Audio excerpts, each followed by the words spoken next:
system or set some targets based on evidence and that kind of thing.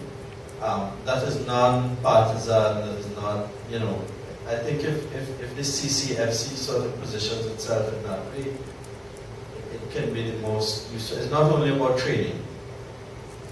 So. Thank you very much. I think that's an excellent contribution. But even the CCfC, even in that, has a challenge because you talk about an independent think tank. But to the extent that it finds itself housed within the University of the West Indies, where funding comes largely from the state, to some extent, it is constrained. You would argue that it shouldn't be, right? With respect, I think that it is that mindset that is killing you.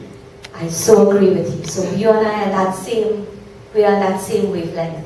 So he's talking about CCS. So we're talking about what role you see CCFC playing, and then secondly, what role you see yourselves playing in your respective places.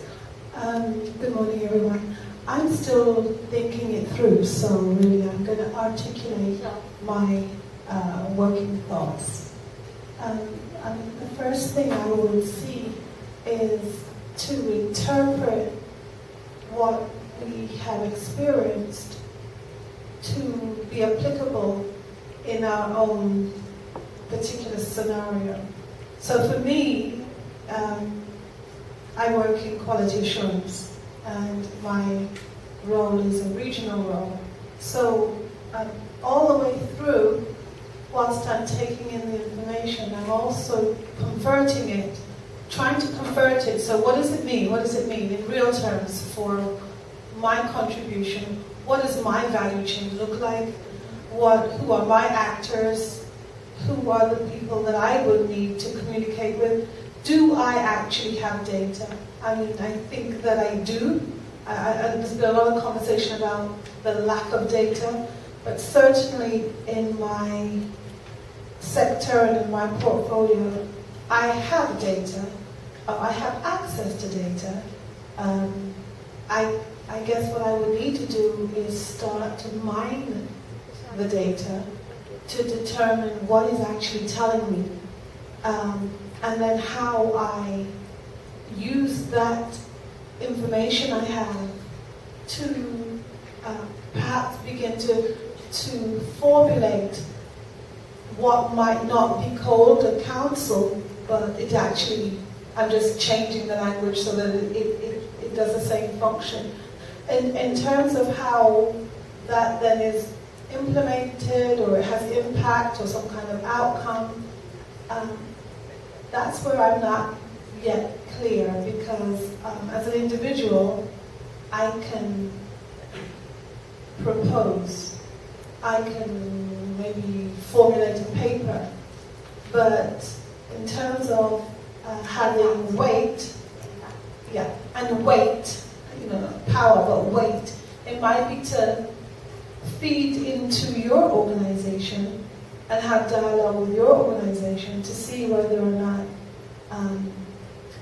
where it can go, if anywhere at all. Previous speaker, I'm still trying to formulate where I see the intervention. But we have learned so much over this week. We have been exposed to so much knowledge, and both from academia and from the practical side of how things work. And I think that there is the role for CCfC is to help translate everything we've learned. The list of challenges identified up here, it's very clear to me that they need to be taken to policymakers and the other larger actors. And I'm not sure if it's whether through CARICOM or through whatever the regional body is of policymakers, this type of presentation be made to them. So coming out of here, I'm seeing at least the list of challenges and what are the suggested interventions to respond to these challenges be presented at the CARICOM level, so that at least the prime ministers are sensitized, that we at the operating level, at that level, are aware of what needs to be done, and therefore they need to take the required action, because we are expecting that from them. It's not that they're operating at that level. We are all aware of what's going on. We understand what needs to happen. And also there are resources on the ground through you to make this a reality. So where are we and how can we impact? I think we have presentations that can be shared with the various, because they're very specific. I mean, you have Barbados tourism, you have other things on CCI in Guyana and Trinidad and what have you. So we can certainly share these things at least for consideration as one very specific next step. Secondly, I think that some of the things that we've discussed, we can try to do, at least where there are organizations ourselves, and where we are not organizations with individuals, try to influence those organizations with which we have a link, either through membership or collaboration. So for example, TTCSI did a study last year where we identified some sectors for development based on data, education, yachting, medical, and the professional services. And we're now trying to put things in place to operationalize or to act or to implement some of the suggested activities. But then there are other dimensions. So while I left yesterday, I was talking to some people about expanding possibly the CDI into services to ensure that we don't get blocked with our medical graduates, as what is happening in St. George's University, to complete their course of study. So we have to try and make these linkages and point these things out to the policymakers and really be a mechanism for them to get the information. And I do agree that we have to get it up to CARICOM, but we have to be very mindful of their limitations, attention span, and other things. But we do have to get it done at regional level too. And what has worked for TTCSI, if we can say so, is be open to collaboration. If we had come into this space as a new organization, we're only 6 years old, and said we're not collaborating with anybody, we'd have been dead in the water. But the fact that we try to do as many of our things with somebody has been tremendously helpful. And so the open collaboration. So what I'm saying is we share the presentations, we do what we can on our own and try to drive and bring resources that feed into the wider process. We engage and we collaborate as we try to push forward those initiatives that matter to us. Let me start regionally and then come individually. Regionally, I would like to see the center take a role in terms of, we talk about the national innovation systems, but regionally pinpointing those productive actors as well. Now, we would agree to disagree that CARICOM may be a productive actor depending on which side of the seat you sit. Yeah, correct. But I think perhaps if Indira hasn't done this already, which I would not be surprised if she has, but identifying the regional organizations that are really movers and shakers in terms of what they've been able to do,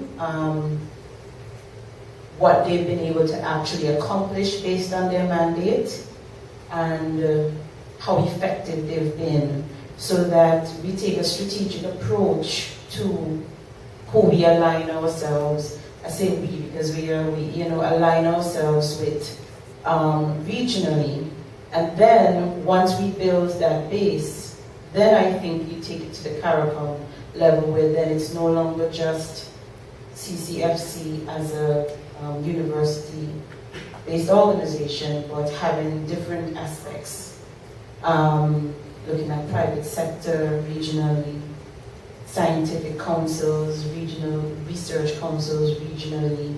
So then you get a stronger backing to go forward.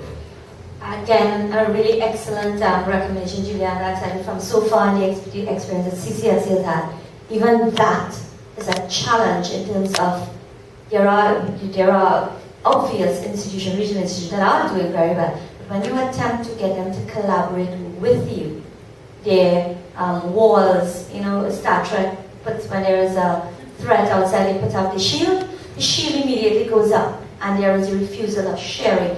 And somehow we are not able to see that there's space, because there's so much work to be done. that there is space and that they really we need to do it together. And breaking that challenge is really, and I mean, you all are here from so many different countries because it is the CCfC model. Working together, sharing the opportunities for learning without really having any hold on anybody in terms of what you go there and do it.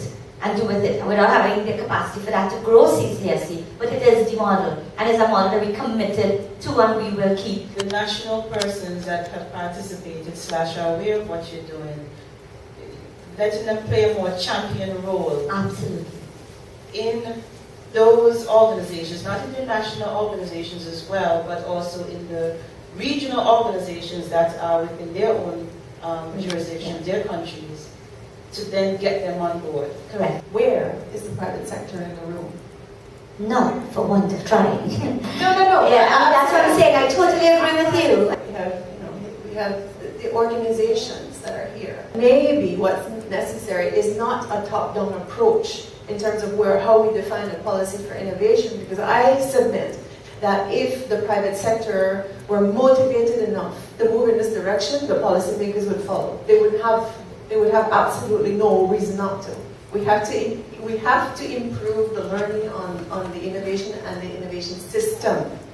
The system. Okay, it's not what we need to do. I'm asking you, how do we get them around the table? No. The mechanism to bring them, I understand what we want to bring them to do, which is what you're going. Yeah. Don't answer that. Answer, how do we bring them in a room around the table? And we have private sector people here, so everybody doesn't have to come from Celine. It can come from other people.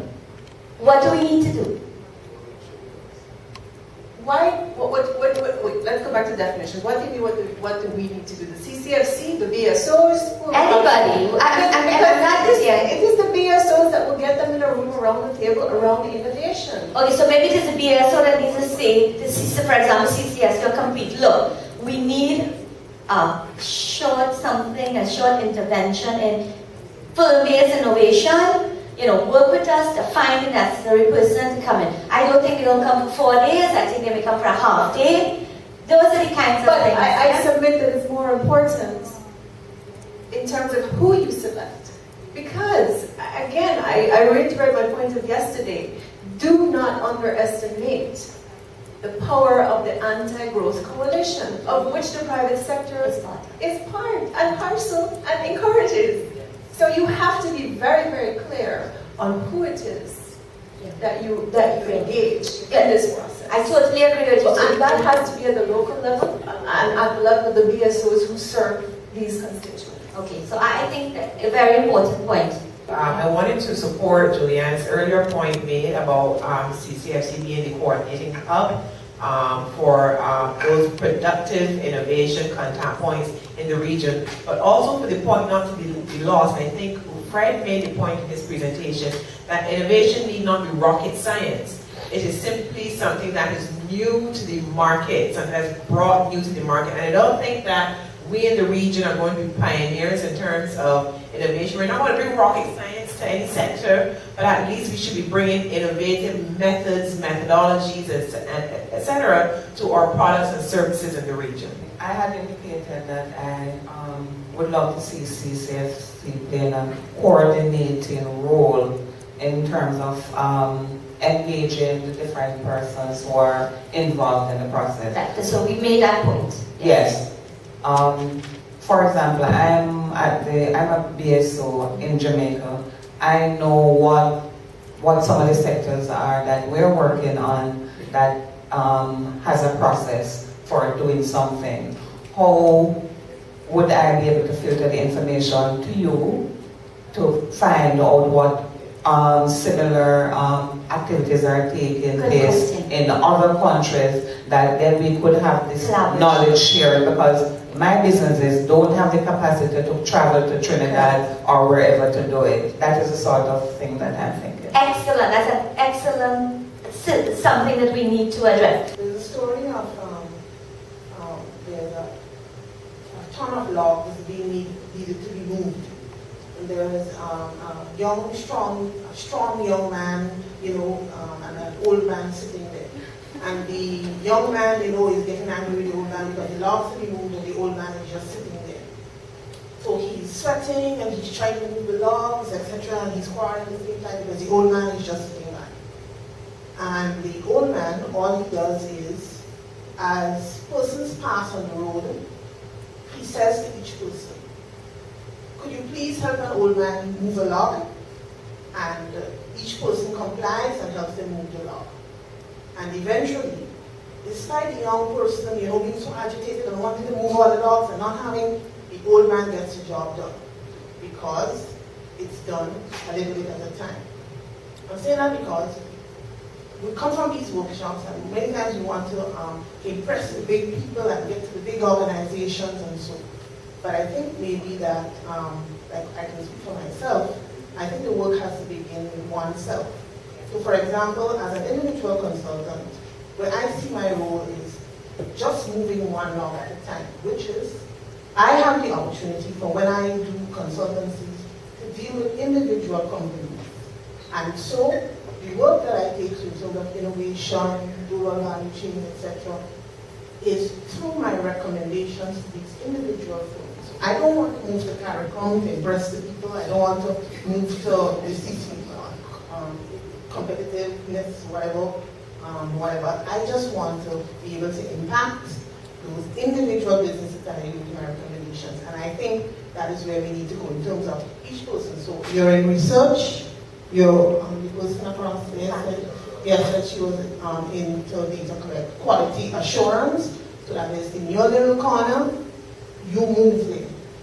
As an independent consultant, I think I have clout because when I go and I say to what's intellectual consultancy, what you're asking for some recommendations, and I have the power now to use my knowledge that I have to make specific recommendations for them in terms of innovation. And I think that's how we can do it, moving at one log at a time with the wisdom of that old man. Thank you very much, Heidi. What we're just hearing here, and we must appreciate, is that the thing has happened at different levels simultaneously. So at the individual level, at an organization level where it's a BSO, at a regional level where it's at a CCfC, at a regional coordinating level with CCfC and a number of other regional institutions, and then at the highest level where it's at CARICOM or at regional governments. So we're talking all of it at the same time, and we're trying to build strategies out of this conversation that can allow it to happen at all the different levels at the same time. Yesterday when I spoke, the first thing I spoke about was factual, and the second was provocative. And I'm glad that today that we have been provoked to speak in a certain way, because all too frequently we attend these sessions and we say, good time, and what's the follow-up? What is going to happen next? And at this session, there's a lot of conversation about collaboration and politics, and the politicians are not doing it. But I don't have much hope of the politicians being realistic and just so, right? And I think we had to look at the role of the CCF in terms of a facilitator, and we must think in terms of space. What is the space that allows us to continue this conversation? What is the space that allows us to collaborate and share ideas and to move this process in another way? And the space I'm talking about to a certain extent is in terms of a community of knowledge, a community in terms of innovation. I'm going to draw a little parallel. I don't know how many people here have heard about DEIP. Anybody here heard about DEIP? It is it's a Canadian program that happens every year. It's the International Program for Development, Evaluation and Training. It's going on right now, every year, June to July, beginning of June to July. You have people from all over the world meeting to discuss issues in terms of evaluation. I can't remember when it started, but what happened is that it was felt that there was insufficient attention paid to evaluation of policy, evaluation of all sorts of different activities. And you had the Carleton University with the World Bank starting this sort of program. So you discuss various issues related to evaluation. And one of the important things related to this program is that on leaving the program in July, you are part of an online community which is managed by DEIP. And with that online community, you are able to share your views, and you could ask questions and seek help across space, in spectrum of space. And I don't want, it's a suggestion I'm making here. I don't want to see that we have come to this session here. We have come to several, and the conversation stopped. But I must say that we have been able to share a lot of information. We have been able to enrich one another in terms of what we think and in terms of our experiences. And my position has always been, the object is not to be right, the object is to learn. Because we may have an ideology or philosophy which we may not realize that is in the box. But by engaging with each other respectfully, we may be able to fine-tune the position in terms of what we see. I think that in terms of that, I think that how I see the CCF is in terms of facilitating this process. I'm trying to avoid saying politicians should do this, CFC should do this. The responsibility is ours, and we need to act, and we need to act now. There's no better time to act than to act now. And this is where I see the beginning of the process. Thank you. It may be coincidental, but I was just about to say we need to build that same network among ourselves and to be very honest when we have problems and when we have solutions to share. But he has made that point. My other point was that perhaps you may look a little bit more at marketing, how you market the courses. Because if you say it is on policy and you want to get individual private sector people, that may give them the wrong impression. Whereas if you look and package that part of your marketing specifically to them, but it would be the same program, you may emphasize some other point. And there's also the use of the web to see if you can engage them early or maybe let them be part of your whole package or your whole community so that when you have something, they'll be already online with you. One of the things that struck me throughout this workshop is the opportunity that presents itself for organizational innovation. A lot of efforts or a lot of emphasis is on technological innovation, but we recognize at the national level, national processes, regional level, that there are significant, we hear about silos, we hear about other inhibitions, but I think that is creating in itself a bit of inertia that is preventing us from moving forward. And I had a conversation with a colleague this morning, and I strongly believe that maybe part of your role would be to encourage academia in terms of the social sciences, in terms of how do we overcome the hurdles of mistrust and so on that inhibits the kind of progress that we can make with organizational innovation. So I think you need to engage them in that way as a particular issue in terms of a challenge to overcome. I think the challenge is how do we harvest all of this knowledge, skills base to really achieve the strategic objectives in the region. And that to me is making, how do we make that transition from knowledge towards real, meaningful, transformational change that will improve and impact quality of life that we should be, or we anticipate in the Caribbean. And I'm thinking that there needs to be a galvanizing message that literally creates a seismic shift of a cultural mindset towards enabling us to really move with the 21st century. Look, the technology is drastically changing. For example, you have the Caribbean is, I would say that we have caught up, so to speak, with technology very quickly. Took us nearly 30 years to get the ATM in the Caribbean, but we got it. Now things are happening rapidly. Our capacity now is how can we effectively respond to changes in technology and really strategically position ourselves in the 21st century. And I think that from this workshop, I would like to see just the strategic objectives of what CCfC would like us to go back with in terms of our own contribution. And as Dr. Gonzalez would say, towards the enablement or the annulment of our Caribbean civilization, what is it that we can do in our own backyard so that we could contribute towards this whole paradigm shift in development. Thank you. It is from start to end involving all of the key stakeholders, so there is ownership of the doing, constructing, implementing, and monitoring.